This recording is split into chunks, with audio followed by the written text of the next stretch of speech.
Compañeritos de Sexto Perito Contador, muy buenos días. Es un gusto para mí hacerles llegar la siguiente clase virtual, en esta ocasión del curso de Contabilidad Gubernamental. Vean, quiero que sepamos que parte de la estructura de lo que teníamos previsto para tocar en el desarrollo del curso, es decir, la planificación, em, hubo necesidad de modificarla en el sentido de crear una adaptabilidad de los escenarios actuales versus la metodología clásica. En tal sentido, yo voy a dividir el curso en una parte en la que vamos a hacer una pequeña remembranza de muchos temas importantes ya vistos y otro en el que voy a explicarles a ustedes en un sentido científico, desde el punto de vista político, eh, todo el tratamiento contable que debiera dársele a los hechos y eventos actuales, ¿verdad? Sepan que todo tiene implicaciones en la contabilidad, es decir, desde un donativo recibido hasta una erogación por mascarillas, todo eso tiene una implicación contable y la contabilidad gubernamental no es la excepción, es decir, cada movimiento que está haciendo el gobierno pues va a recaer a los libros de primera anotación, segunda anotación y todos los que ya conocemos, ¿verdad? Entonces, es un gusto para mí presentarles la clase, Contabilidad Gubernamental. Quiero empezar recordándoles el tema de la formación económico-social para el régimen capitalista. Recuérdense, compañeros, que en alguna ocasión yo les dije, señores, empezó la historia y del salvajismo nos trasladamos a la comunidad primitiva, de la comunidad primitiva al esclavismo, del esclavismo al feudalismo, del feudalismo al capitalismo, y luego del capitalismo la tendencia es al comunismo. También en algún punto de las clases yo les conté, señores, yo creo que el sistema ya está por colapsar, ya no da para más, ¿verdad? Entonces parte de esos comentarios que atienden únicamente a las tendencias numéricas y a las tendencias sociales, más que todo, es que se puede dictar una opinión, ¿verdad? No atiende a algo profético o algo de vaticinio, sino más bien a puras tendencias, ¿verdad? Con base al comportamiento histórico de las situaciones. Bueno, recordemos acá, tenemos la formación económico-social, tenemos una línea que divide la parte de arriba de la base económica, es decir, la parte de abajo se llama base económica, que es el contenido, y la forma está la superestructura económica en la parte de arriba, ¿verdad? La superestructura económica se divide en lo jurídico-político y en la ideología. En cuanto a lo jurídico-político, tenemos al Estado, la esencia, dictadura, es decir, la superestructura, tenemos la parte jurídico-político y la ideología. En la parte jurídico-político tenemos al Estado, es decir, la esencia de una dictadura de una clase sobre otra.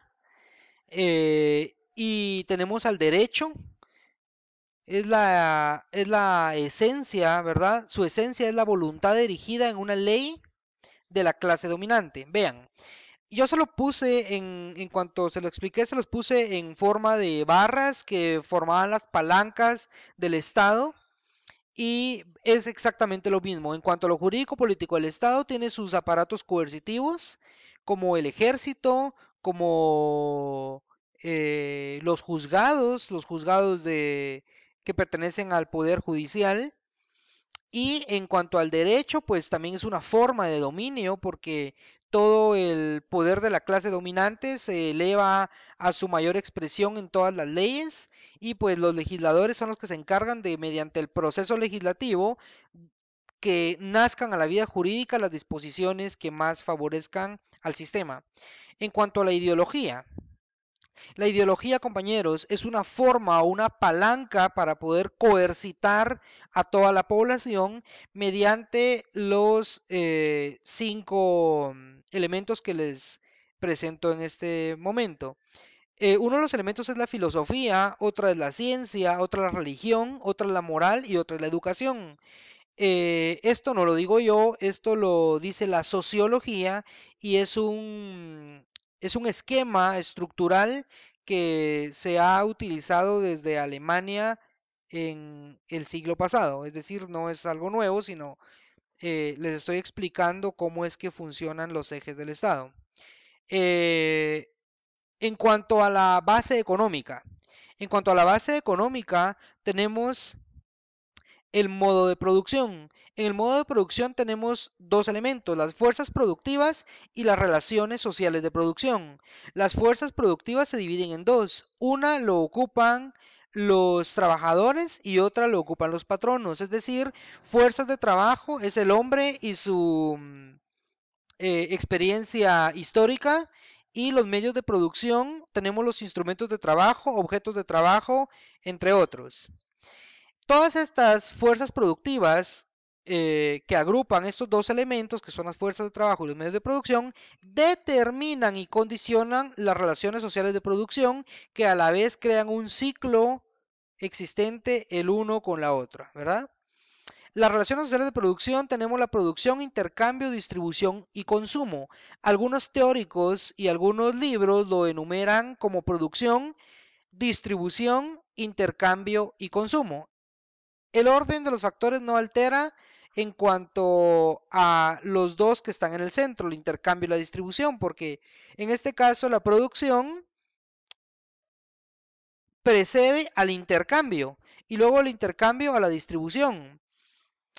Esto es en el caso de las empresas que producen y le venden a un intermediario como Walmart, por ejemplo.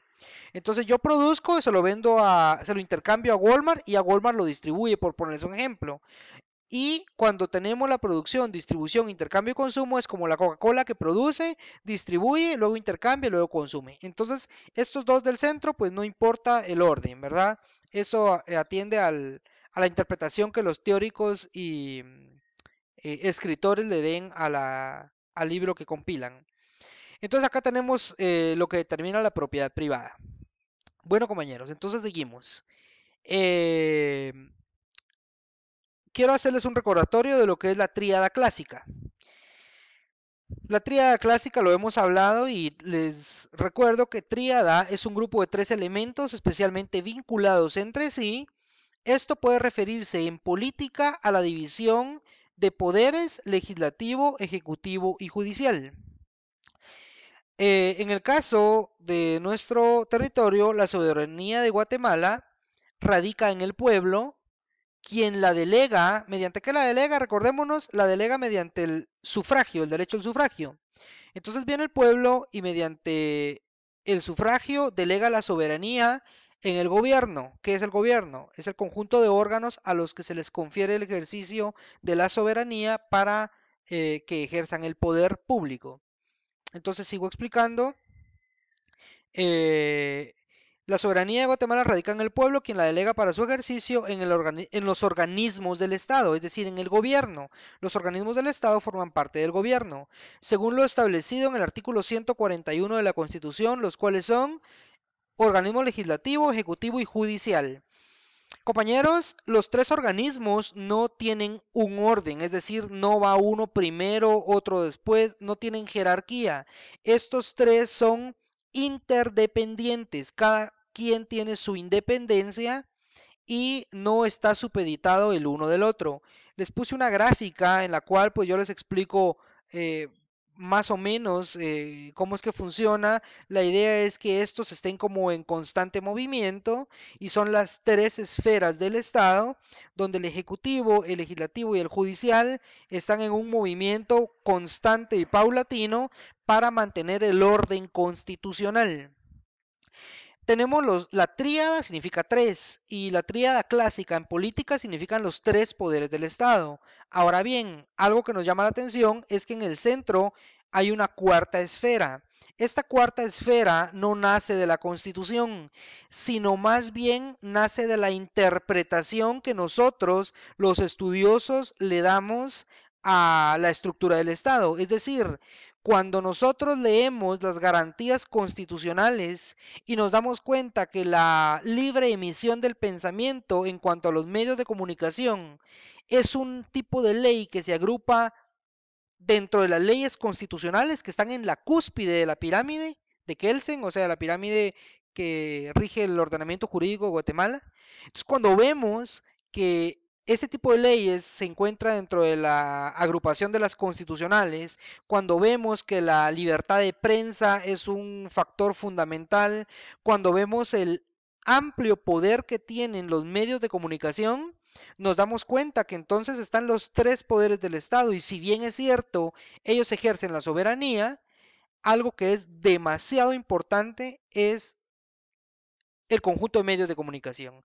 Por eso no es equívoco que los intérpretes y los expertos en política le asignen el sobrenombre del cuarto poder. Entonces es muy importante el tratamiento que los medios de comunicación le den a todo cuanto proyectan, porque en un estado tercermundista como el nuestro, en un país emergente como el nuestro y en una situación donde hay una, perdónenme, pero descerebrización del género poblacional, es imperativo que tratemos de tener conciencia crítica. Es imperativo que tratemos la manera de tener más que inteligencia, yo diría juicio. Juicio para poder dilucidar e interpretar todo lo que transmiten los medios de comunicación, porque si no, entonces caemos en lo que la masa popular ha caído en los últimos años, que es la manipulación. ¿Me explico? Entonces, esta es la primera parte del video del curso de contabilidad gubernamental. En la siguiente parte, les anticipo de una vez, vamos a ver lo que es el capitalismo especulativo y vamos a analizar una situación actual con base a la tríada clásica, es decir, al ejecutivo, legislativo y judicial. Algo que quiero agregar es que esto que vemos en pantalla son las tres esferas del Estado, es la tríada clásica, pero quiero que se recuerden de la balanza que yo les coloqué en el pizarrón. Es decir, en un lado tenemos la tríada clásica y en el otro lado tenemos a los órganos extrapoder, que son el conjunto de instituciones que sirven de contrapeso para que exista orden público, para que exista orden constitucional y para que no caigamos en una dictadura o en un estado autoritario. Con esto termino mi clase y espero que le den continuidad a la segunda parte que está ampliamente relacionada con esto. Muchas gracias y estamos para servirles.